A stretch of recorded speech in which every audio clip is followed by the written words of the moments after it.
अस्सलाम वालेकुम। कहानी शुरू करने से पहले आपसे गुजारिश है कि अगर आप मर्द हैं तो आप हमारे चैनल को सब्सक्राइब करें, और अगर आप एक औरत हैं तो आप हमारे कमेंट बॉक्स में एक हार्ट छोड़ें, हम ताकि हमें भी मालूम हो कि हमारे लिसनर्स कहाँ कहाँ से और कौन कौन मौजूद हैं। तो देर मत कीजिएगा, चलें शुरू करते हैं आज की हमारी कहानी। मेरा नाम आसिफ है। ये बात तब की है जब मैं कॉलेज में पढ़ता था। पढ़ाई में काफ़ी होशियार था। मेरे घर के हालात इतने अच्छे नहीं थे। मेरे घर में मेरी माँ थी, मेरे पापा बचपन में ही फौत हो गए थे। मेरी माँ ने कपड़े सिलाई करके मुझे पाला। इसी तरह से मैंने ग्रेजुएशन की। अभी एहसास हुआ कि मेरी माँ की मदद करूँ। एक दिन मैंने फ़ैसला किया कि ट्यूशन पढ़ाऊँगा। मैंने ये बात अपने टीचर से की, उन्हें बहुत अच्छा लगा। उन्होंने मुझे बहुत सपोर्ट किया। उन्होंने कहा कि 2 बजे तक ट्यूशन पढ़ाऊँगा, फिर 4 बजे सबके घर जाकर इनको 1-1 घंटा ट्यूशन पढ़ाता था। मेरी माँ भी काफ़ी खुश हो गई थी क्योंकि इस वजह से काफ़ी अच्छा कमा लेता था। दिन गुजरते न लगे, एक दिन मेरे सर मुझे कहने लगे, बेटा, मेरी एक बेटी है जो कि 10वीं क्लास में पढ़ती है। अगर तुम इसे पढ़ा दोगे तो मैं तुम्हारा एहसानमंद रहूँगा। मैं भी हैरान हुआ क्योंकि वो तो खुद ही एक टीचर थे, तो वो अपने बच्चे को खुद भी पढ़ा सकते थे। लेकिन कहने लगे, मेरी बेटी बहुत शरारती है, मुझसे पढ़ती नहीं है।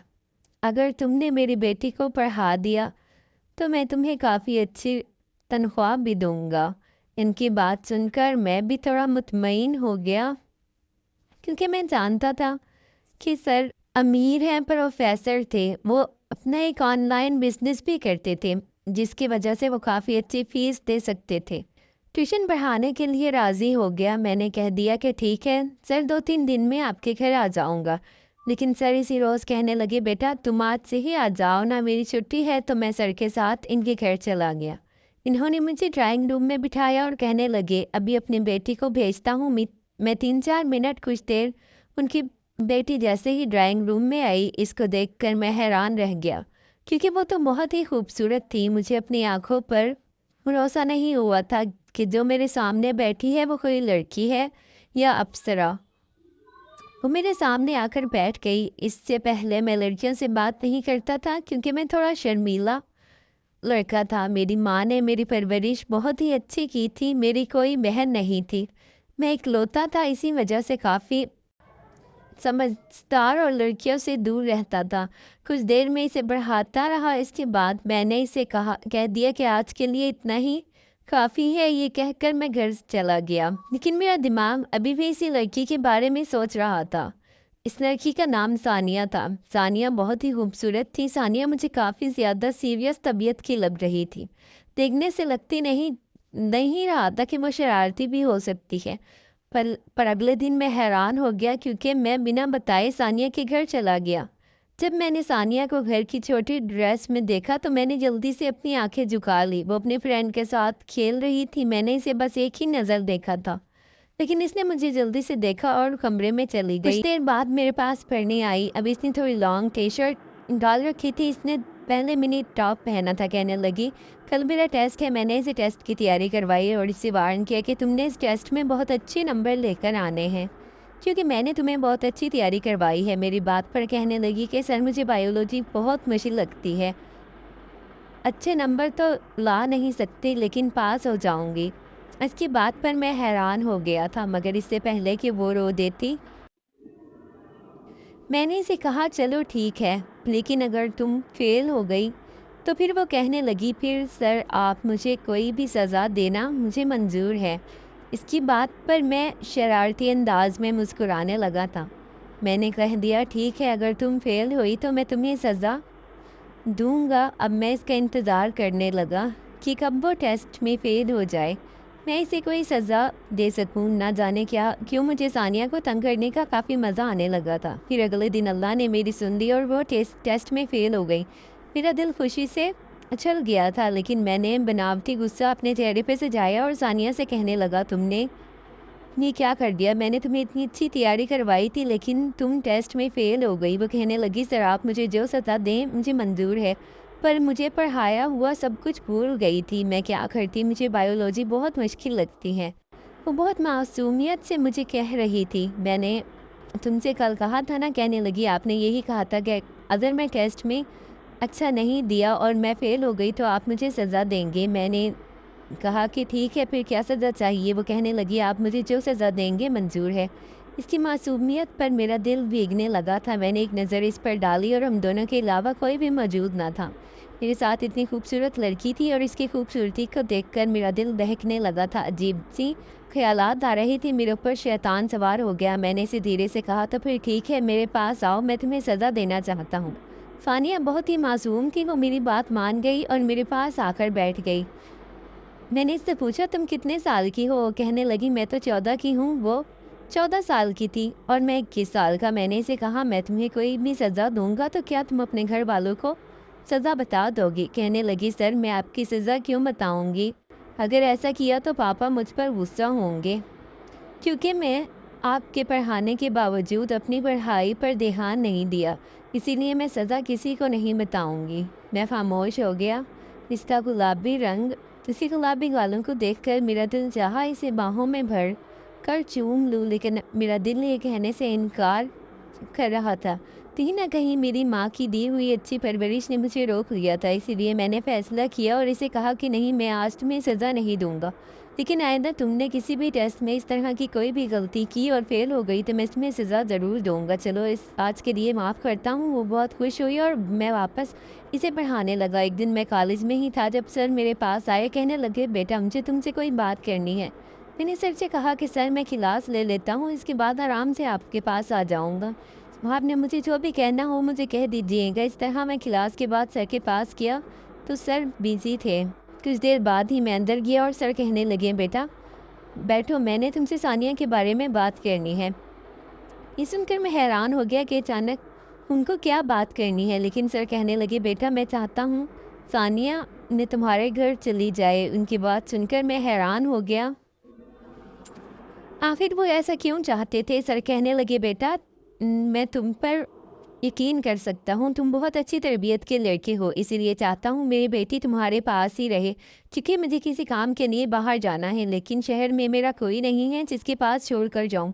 वैसे भी उसके टेस्ट हो रही हैं, मैं यूँ नहीं चाहता कि तुम इसको पढ़ाते हो, इसीलिए तुम्हारे घर पर तुम्हारी माँ है, इसका ख्याल रख लेगी। मैंने सर की बात सुनी तो मैं हैरत में डूब गया कि मैं क्या फ़ैसला करूँ, लेकिन मैंने सर को कह दिया सर कोई बात नहीं, मैं आपकी बेटी को अपने घर ही पढ़ा दूँगा। लेकिन अंदर से मेरा दिल कहीं ज़्यादा परेशान था, क्योंकि मैंने बहुत मुश्किल फ़ैसला किया था कि ऐसा कैसे हो सकता है। मैं अपने दिल को सानिया को अपने ही घर में देख के कैसे सँभाल सकता हूँ? इतनी खूबसूरत लड़की मेरे पास मेरे साथ रहने वाली थी। लेकिन फिर मैंने माँ का सोचा कि वो तो घर पर मौजूद होगी, मैं इसे अपनी माँ के पास सुला दिया करूँगा। यही सोचकर मैं सर को हाँ कर दी थी। फिर सर मुझे अपने साथ अपने घर ले गए। सर ने शायद सानिया को फ़ोन करके तैयार रहने के लिए कह दिया था। इसके साथ एक छोटा-सा बैग भी था। सानिया काफ़ी उदास थी। सर इसे समझाने लगे, बेटा देखो अपने टीचर को तंग नहीं करना है और अब यहाँ आपको पढ़ाएँगे और इनकी माँ तुम्हारा ख़्याल रखेगी। मैं इन पर भरोसा कर रहा हूँ। तुम शरारती हो, मुझे डर है कि कहीं तुम आसिफ़ को तंग ना करो और वो तुम्हें डाँट ना दे। तुम इसे तंग मत करना। वो जैसा पढ़ाए वैसा ही पढ़ना, वो जो कहे इसकी बात को मानना। जो तुम्हारे सर कहें। सानिया कहने लगी ठीक है पापा, मैं सर को शिकायत का मौका नहीं दूंगी और सर को तंग भी नहीं करूंगी। इस तरह मैं सानिया को अपने घर ले गया। गाड़ी तो थी नहीं, मोटरसाइकिल पर था, इसीलिए सानिया को अपने पीछे बिठाया, इसका बैग सामने रख दिया और वो काफ़ी आराम से बैठ गई। इसने एक हाथ मेरे कंधे पर रख दिया तो मुझे कुछ अजीब सा होने लगा था। मेरा दिल धड़क उठा था। मैं जितना चाहता कि इस लड़की को खुद से दूर रखूं तो मेरा दिल इसकी तरफ खींचने लगता था, लेकिन मैंने खुद पर काबू पाया और इसे अपने घर लेकर गया था। माँ ने इसे देखा तो बहुत हैरान रह गई। मैं माँ को सारी बात बता दी थी। माँ कहने लगी इधर आओ बेटा, मुझे तुमसे कोई बात करनी है। मैं माँ के रूम में गया तो माँ कहने लगी बेटा तुमने ये क्या कर दिया? तुम जानते हो ना कि तुम्हारी कज़िन की शादी है जहाँ मुझे जाना है और वो शादी दूसरे शहर में है। मैं 3-4 दिन बाद ही आऊँगी और अब तुम सानिया को लेकर आ गए हो। अब तो वो अकेली कैसे रहेगी? माँ की बात सुनकर मेरे दिमाग में आया कि मैं तो भूल गया था इनको एक शादी पर जाना है। अब मैं क्या करता? काफ़ी अजीब लग रहा था, लेकिन मैंने खुद को समझाया। माँ को कहने लगा अब इस मसले का क्या हल निकालें? अब ऐसा तो नहीं कर सकता कि सानिया को वापस भेज दूँ, क्योंकि सानिया के पापा चले गए हैं। अब मैंने सर को इनकार किया तो इनको अच्छा भी नहीं लगेगा, इसीलिए ऐसा करते हैं आप शहर चली जाएं, मैं सानिया को संभाल लूँगा। वो बहुत अच्छी बच्ची है, मुझे कोई दिक्कत नहीं होगी। माँ कहने लगी, नहीं नहीं, ऐसा नहीं कर सकते, मोहल्ले के लोग बातें बनाएंगे। मुझे गुस्सा आया। मैंने कहा, माँ आप मोहल्ले वालों की बातों पर कब यकीन करने लगी? आपको पता है ना कि मेरी नीयत क्या है? क्या आपको अपनी बेटे पर भरोसा नहीं? आप ऐसा करें, आप आराम से शादी में जाएं, सब कुछ मुझ पर छोड़ दें, अपने बेटे पर छोड़ दें। आपकी परवरिश पर कभी दाग नहीं आने दूंगा। मेरी माँ को मुझ पर पूरा यकीन था, मुझ पर वो भरोसा करके वापस शादी पर चली गई। अब इस घर में मैं था और सोनिया थी। वो मुझसे पूछने लगी, सर आपकी माँ कहाँ है? मैंने इन्हें बाहर कुछ काम था, रात तक आ जाएंगी। मैंने इसे कुछ नहीं बताया और यही कहा कि माँ काम से गई है और वो जल्द ही वापस आ जाएगी। मैं सानिया को पढ़ाने लगा। मैंने इसे बायोलॉजी समझा दी, लेकिन इसे समझ नहीं आती थी। वो कहने लगी, सर स्कूल कि कल छुट्टी है, मुझे स्कूल नहीं जाना, इसलिए बाकी का आप कल पढ़ा देना। मुझे भी याद आया कि कल तो छुट्टी है और मुझे भी स्कूल नहीं जाना था, क्योंकि हमारे कॉलेज में एक स्पोर्ट्स डे होने वाला था, इसीलिए मैंने छुट्टी ही करनी थी। अब मैं हैरान हो गया। मैंने सानिया को कहा कि ऐसा करते हैं कि तुम सो जाओ, क्योंकि वैसे भी कल छुट्टी है, तो मैं तुम्हें बाकी सारा कल पढ़ा दूंगा। सानिया कहने लगी कि ठीक है सर। मैंने इसको रूम के का रास्ता दिखाया तो वो वहाँ चली गई, लेकिन फिर अचानक ही से मेरी माँ का ख्याल आया। वो कहने लगी, सर आपकी माँ अभी तक नहीं आई, वो कहाँ है? मैंने इसे बहाना बनाया और कह दिया कि माँ रात को आएगी और बस आस में ही गई है, वो जल्द ही आ जाएगी। से मेरी बात पर यकीन हो गया, लेकिन अंदर से मैं परेशान था, क्योंकि अब मुझे लगने लगा कि मुझे ऐसा नहीं करना चाहिए था, मुझे इससे झूठ नहीं बोलना चाहिए था, लेकिन मैं मजबूर था। मैं नहीं चाहता था सानिया को पता चले घर में हम दोनों हैं। इसके दिल में मेरे लिए बदगुमानी होगी। वो अपने रूम में जाकर लेट गई, मैं अपने रूम में। मैं गहरी नींद में था, तभी मुझे ऐसा लगा अचानक आधी रात को मेरे रूम का दरवाज़ा खुला हो। मेरे रूम में अंधेरा था। मुझे ऐसा महसूस हुआ जैसे कोई मेरे बिस्तर पर आकर लेट गया हो। ये देखकर तो मेरे होश उड़ गए। अचानक मुझे सानिया का ख्याल आया। मैंने जल्दी से अपने रूम में मौजूद हल्की लाइट ऑन की, लेकिन जैसे ही मेरी नज़र सानिया पर गई तो मैं हैरान रह गया था। मेरे बिस्तर पर सानिया लेटी हुई थी। मैंने कहा, सानिया ये क्या हरकत है? तुम यहाँ क्या करने आई हो? अपने कमरे में जाओ। वो कहने लगी, सर बुरा मत मानना, लेकिन मुझे अंधेरे में और अकेले घर में सोने की आदत नहीं है। मैं कभी अकेली नहीं सोई। जब भी सोती हूँ पापा के रूम में सोती हूँ। मैंने अपना बेड पापा के रूम में ही लगा रखा है। और अगर मैं गलत नहीं हूँ तो मैं ये भी जानती हूँ कि इस घर में मेरे और आपके अलावा कोई नहीं। लेकिन मैं क्या करूँ, मुझे अकेले घर में डर लगता है। मैं अकेली नहीं सो सकती, इसीलिए आपके पास आ गई हूँ। मैं इसकी बात सुनी तो इसके पागलपन पर मेरा जी चाहा अपना सर दीवार पर मान लो। मेरे साथ रहने में शर्म महसूस नहीं कर रही। मैंने इसे कहा, सानिया तुम छोटी भी नहीं हो, तुम जानती हो हम दोनों एक रूम में नहीं रह सकते। क्या अब ये भी मुझे तुम्हें समझाना पड़ेगा? वो कहने लगी, मैं जानती हूँ, लेकिन मैं क्या करूँ, मैं मजबूर हूँ। मैं कभी अकेली नहीं सोई। मैं बहुत देर से अकेले रूम में सोने की कोशिश कर रही थी। मुझे बहुत डर लग रहा था। बहुत मजबूरी में मैं आपके कमरे में आई हूँ। मैंने सोचा चुपचाप आपके पैरों की तरफ जाकर लेट जाऊंगी, लेकिन अकेले कमरे में नहीं सो सकूंगी।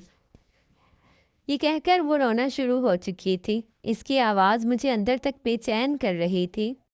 मैंने जल्दी से कहा, अच्छा चुप हो जाओ, मैं कोई हल निकाल लेता हूँ। लेकिन मुझे कोई हल नज़र नहीं आ रहा था। इसीलिए मैंने फैसला किया कि एक कंबल निकाल कर इसकी जगह अपने बेड सेट को साइड पर बनाया और इसे कह दिया कि तुम यहाँ पर सो जाओ, मैं बेड पर सो जाता हूँ। कहने लगी, मुझे बेड पर ही नींद आती है, मुझे नीचे नींद नहीं आती। मजबूरन मैंने इसे अपनी जगह दी और वो बेड पर सो गई और मैं नीचे ज़मीन पर बिछे कंबल पे अंदर ही अंदर खुद को डांट रहा था। मेरे दिमाग में ये बात अभी क्यों नहीं आई कि माँ शहर से बाहर जा रही है, वो घर पर नहीं होगी, तो मैं कभी भी सानिया को अपने पास न लाता। लेकिन अब सानिया मज़े से मीठी नींद सो रही थी, मुझे ज़मीन पर नींद नहीं आ रही थी। ऊपर से सानिया के सोने का डंग मुझे और डिस्टर्ब कर रहा था। एक तो वो बहुत ही फुली नाइट सूट में थी, ऊपर से कंबल भी नहीं उड़ रही थी।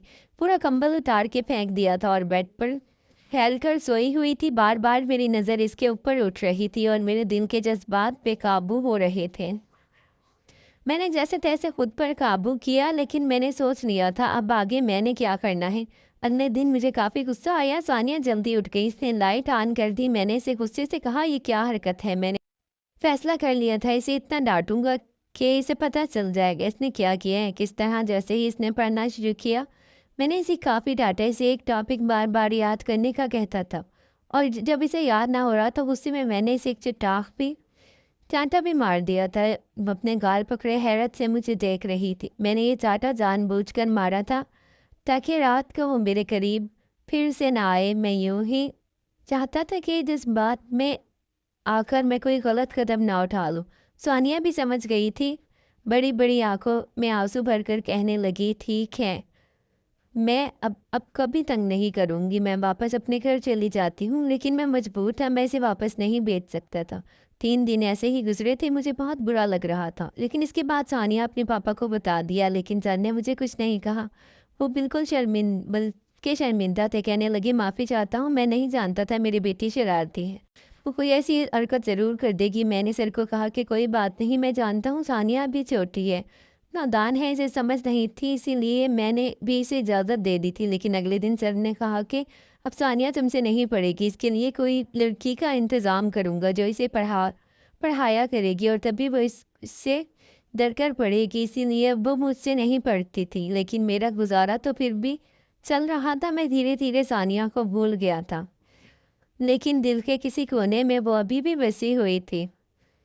जब मैंने इसको थप्पड़ मारा था और इसकी आंखों में आंसू चमक आए थे, इस पल को याद करता हूँ तो दिल में एक तेज सी होती है। मैं नहीं चाहता था कि मेरी वजह से सानिया की आंखों में आंसू आए, लेकिन मैं से सानिया को थप्पड़ मारना ज़रूरी था, नहीं तो वो उम्र के इस हिस्से में थी, कभी भी बहक सकती थी। और मैं भी इस वक्त उम्र के इस हिस्से में था। हम दोनों की उम्रें इस वक्त ऐसी थी कि हम कुछ गलत कर जाते तो ज़िंदगी भर खुद से नज़र नहीं मिला पाते। मैंने अपनी माँ के सामने नज़र उठाकर बात कर पाता, इसीलिए मजबूरन सानिया को सही रास्ता दिखाने के लिए इसे थप्पड़ मारना ज़रूरी था। 5 साल का वक्त गुजरा। अब वो यूनिवर्सिटी में थी। मैं हैरान हुआ क्योंकि इस वक्त बीएस कर रहा था। वो मुझसे 7 साल छोटी थी। फिर अचानक एक दिन मेरी यूनिवर्सिटी के गेट पर सानिया की पर नज़र पड़ी। इसकी खूबसूरती को देखकर मैं हैरान हो गया। वो छोटी और शरारती नहीं रही थी, बल्कि बड़ी और समझदार हो गई थी। इसे यूनिवर्सिटी की हवा लग गई थी। कुछ लड़के इसके पास खड़े थे और इससे बातें कर रहे थे। मैं हैरान हुआ। मैंने एक नज़र देखा, शायद वो भी मुझे पहचान गई थी, लेकिन वो मेरे पास नहीं आई थी। मैं बहुत ही हैरान हुआ, कैसे भी, क्या नाराज़गी कि वो मेरे पास नहीं आई। कितने दिन ऐसे ही गुजरने लगे थे। मेरा दिल कहीं तड़प रहा था। दिल में दबी हुई सानिया की मोहब्बत कहीं ना कहीं मचलने लगी थी। मैं अब सानिया को रोज़ ही देखता था। इसके पास में 3-4 लड़के होते थे जो इसके दोस्त बन गए थे और मुझे बहुत बुरी लग रही थी। मजबूरन एक दिन मैं सानिया के पास चला गया और इसे कहने लगा, क्या तुमने मुझे पहचाना? इसने मेरी बात का जवाब नहीं दिया। मैं गुस्से में आया, इसका हाथ दबोचकर साइड पर ले गया। कहने लगी, ये क्या हरकत है? मैंने इसे कहा, जब तुम मुझे इग्नोर करोगी तो मैं ये सब करने पर मजबूर हो जाऊंगा, इसलिए चुपचाप मेरी बात सुनो। सानिया कहने लगी, जानती हूँ मैंने तुम्हें बहुत तंग किया है। इसकी बात सुनकर मैं हैरान हुआ। मैं कहने लगा, मैंने तुम्हें पढ़ाया, क्या तुम इसका बदला ऐसे लोगी? मेरी तुम बहुत इज्जत करती थी, लेकिन अब मुझे ऐसे बात करोगी? कहने लगी, इस वक्त तुम मेरे उस्ताद थे, लेकिन अब तुम मेरे कुछ नहीं लगते, और जिनको मैं नहीं जानती इनसे ऐसे ही बात करती हूँ। मैं बहुत परेशान हो गया कि इससे कैसे माफ़ी मांगूँ। फिर एक रोज़ मैंने इसे माफ़ी मांग ली। मैंने इसे कहा कि इस वक्त मेरा तुम पर गुस्सा करना बहुत ज़्यादा ज़रूरी था। अगर तुम पर गुस्सा नहीं करता तो बहुत कुछ गलत हो जाता। तुम और मैं उम्र के इस नाजुक हिस्से में थे। वो उम्र बहुत ही नाजुक होती है।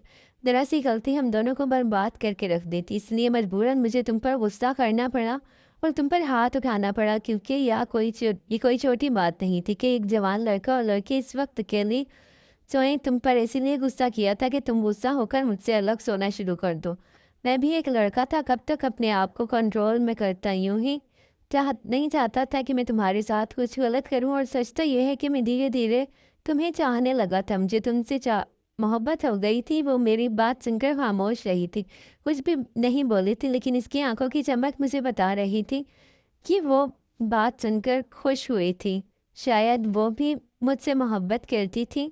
वो चली गई, लेकिन मैं भी खड़ा नहीं रहा था, वापस चल दिया, क्योंकि अब मैं जानता था शायद इसे गलती का एहसास हो जाएगा और वो मुझसे माफ़ी मांगने आएगी। पर दिन ऐसे ही गुजरने लगे। सानिया आसिफ के पास आई नहीं। कुछ दिन और गुजरे। एक रोज़ किसी ने मुझे कॉल की। जैसे ही मैंने देखा सानिया थी, वो मेरे पास आई, कहने लगी, मुझे माफ़ कर दो, मुझे ये सब कुछ नहीं करना चाहिए था, लेकिन मैं क्या करती। आज तक किसी ने ऐसी बात नहीं की थी जिस तरह तुम करते थे। तुमने मुझे पढ़ाया, इसका शुक्रिया, लेकिन मैं बहुत नाजुक थी। मेरे पापा ने कभी भी मुझसे ऐसे तेज़ लहजे में बात नहीं की थी, लेकिन तुमने तो इस दिन मुझे थप्पड़ मारा था, तब से ही मैंने फ़ैसला किया था, मैं अपने पापा को बता दूँगी और अब मैं तुमसे नहीं पढ़ूँगी। और मैंने कहा सोचा था अपने पापा से कहकर कोई दूसरा टीचर रख लूँगी। इसकी बात सुनकर मैं थोड़ा-सा मुस्कुराने लगा था। अगले ही दिन मैंने अपनी माँ को अपना रिश्ता लेकर सानिया के पापा के पास भेज दिया था। मेरे सर को भी इस रिश्ते पर कोई ऐतराज़ नहीं था। खुशी-खुशी इस रिश्ते के लिए वो मान गए थे और ठीक 15 दिन बाद सानिया मेरे दुल्हन बनी मेरे कमरे में बैठी हुई थी और मैं इसके सामने बैठा इसको देख रहा था। वो शर्म से अपने आप में सिमटती जा रही थी। मैंने इसका हाथ थामते हुए कहा, सानिया अब तुम पूरा हक है कि तुम्हारे साथ बिस्तर पर मेरे साथ मुझसे चिपक कर सो सकती हो। ये कहकर मैंने सानिया का हाथ चूमा और वो भी शर्माते हुए मेरे सीने से लगी। दोस्तों, उम्मीद करती हूँ आपको हमारी कहानी पसंद आई होगी। कहानी पसंद आने की सूरत में चैनल को सब्सक्राइब करें, वीडियो को लाइक करें। मिलते हैं किसी और नई कहानी में, तब तक के लिए अल्लाह हाफिज़।